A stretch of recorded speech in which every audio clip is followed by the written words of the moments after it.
Well, howdy, everybody. Pastor Eric here on a Friday, March the 20th. This is our fifth lunchtime devotional in a row, and we're going to be doing these lunchtime devotionals every day throughout this period of social distancing. But what I wanted to talk about today is a verse that many of you have probably read before. It is in 1 Thessalonians 5, verses 16, 17, and 18. And those verses say, "Rejoice always, pray without ceasing, give thanks in all circumstances, for this is the will of God in Jesus Christ for you." Now, first of all, I have to agree that that is a pretty difficult set of verses to live up to. And we do need to know a couple of things about it. When here, Paul, and this is the church in Thessalonica, which is one of the churches that Paul started. And Thessalonica is actually a city a lot like many of the cities that we have here in America. It's a busy city, a center of culture, a center of industry.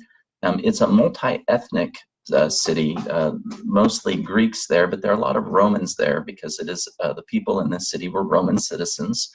And so Paul had come here to build a synagogue or to start a Christian church.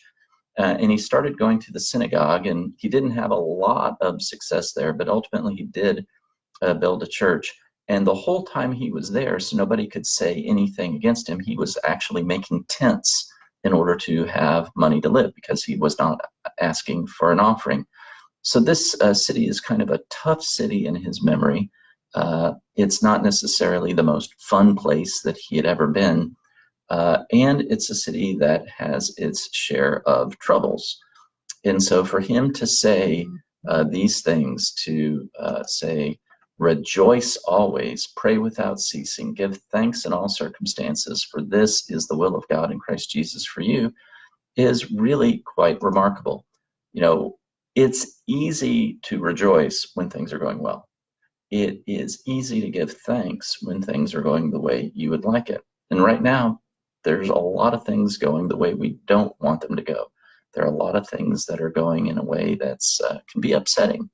And at the same time, we are trying to live our lives, and there's uncertainty. We don't know if there's going to be a loss of jobs, a loss of the place where we work. A lot of businesses just can't go 2 weeks, much less 8 weeks or 12 weeks without the cash flow coming in. So, man, it's a period of time when a lot of people can have uncertainty and your nerves can get up. But what we can do is we can control how we react. This verse doesn't say, rejoice when things go well. Celebrate whenever you win the game. It says, rejoice always. It doesn't say, pray when you're excited. Pray when you feel like God's close to you. It says, pray without ceasing. And it's important to know here the Greek word for without ceasing does not mean never stop praying. Paul knew you had to work. I mean, he worked in Thessalonica making tents. So he's not saying every second of every day pray. But the Greek word that's translated here without ceasing means consistently, on a consistent basis. Always be praying.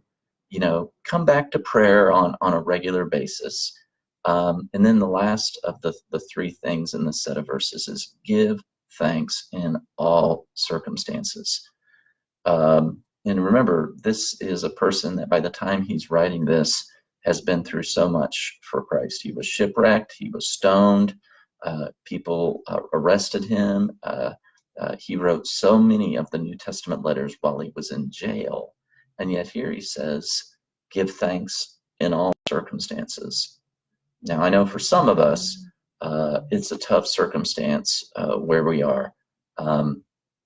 And we're getting used to living together in tight circumstances with our spouse or our children, and that can be difficult. And there are many positive things that we can do, practical things, daily things, whether it's getting a book out, making a puzzle, figuring out things that you can do to actually teach your kids or to spend time in growing your relationship with your spouse and with your children. So they're great things that we can do during this time. And those great things are going to occur to us if we're rejoicing in the little victories of the day. Those great things are going to be more likely to occur if we're in a good relationship with God, and then we can be in a good relationship with those around us. And they're going to occur if we can be giving thanks for the little victories, because then we'll see their little victories all around us every day. Well, that's the lunchtime devotional for today. Have a great afternoon, and God bless.